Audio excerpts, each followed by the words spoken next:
আওয়ামী লীগের সময় আল্লাহ যত নির্যাতন নিপীড়িত হয়েছে, আল্লাহ আপোষ করে নাই। আল্লাহ মানুষের জন্য, আল্লাহ আমাদের জনসাধারণের জন্য উনি অনেক অত্যাচার নির্যাতন সহ্য করেছে।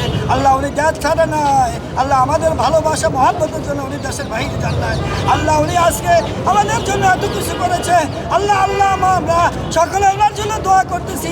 আল্লাহ বেগুনা মাসুম, আল্লাহ কোরআনে হাফেজরা দোয়া করতেছে, আল্লাহ শিশুরা দোয়া করতেছে। আল্লাহ এই বেগুনা মাসুম কোরআনে হাফেজদের উসিলায়, কোরআন খতমের উসিলায় আল্লাহ তুমি তাকে জান্নাতুল ফিরদাউস নসিব করো। আল্লাহ জান্নাত উচ্চ মাকান দান করো।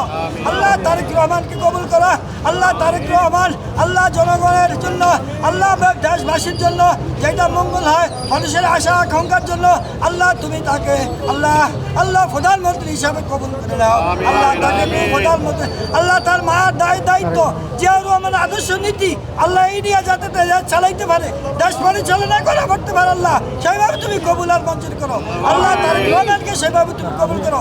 আরো যারা এই দেশের জন্য, বিএনপির জন্য জান দিয়েছে, দুনিয়া থেকে শহীদ হয়েছে, আল্লাহ প্রত্যেককে তুমি জান্নাতুল ফিরদাউস নসিব করো। আল্লাহ যারা দেশের জন্য ত্যাগ করতেছে, ত্যাগ করিয়া জেল জুলুম নির্যাতন হাজত খাইতে আল্লাহ এই দেশের জন্য যারা করেছে, আল্লাহ প্রত্যেককে তুমি কবুল করো।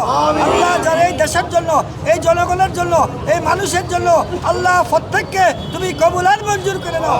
আল্লাহ তারেক রহমানকে তুমি কবুল আর মঞ্জুর করে নাও। আর বিএনপির সমস্ত অঙ্গ সংগঠনের নেতা নেত্রীদেরকে তুমি কবুল করে নাও।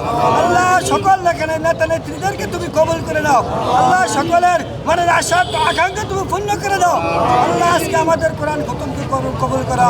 রব্বানা যালামনা আনফুসানা ওয়া ইন লাম তাগফির লানা ওয়া তারহামনা লানাকুনান্না মিনাল খাসিরিন ওয়া কুর রাব্বিরহামহুমা কামা রাব্বায়ানি সাগীরা ওয়া কুর রাব্বিরহামহুমা কামা রাব্বায়ানি সাগীরা ওয়া কুর রাব্বিরহামহুমা কামা রাব্বায়ানি সাগীরা সুবহানা রাব্বিকা রাব্বিল ইজ্জাতি আম্মা ইয়াসিফুন ওয়া সালামুন আলাল মুরসালিন আলহামদুলিল্লাহি রাব্বিল আলামিন। লাকি কালিমাতু লা ইলাহা ইল্লাল্লাহু মুহাম্মাদুর রাসূলুল্লাহ সাল্লাল্লাহু আলাইহি ওয়াসাল্লাম।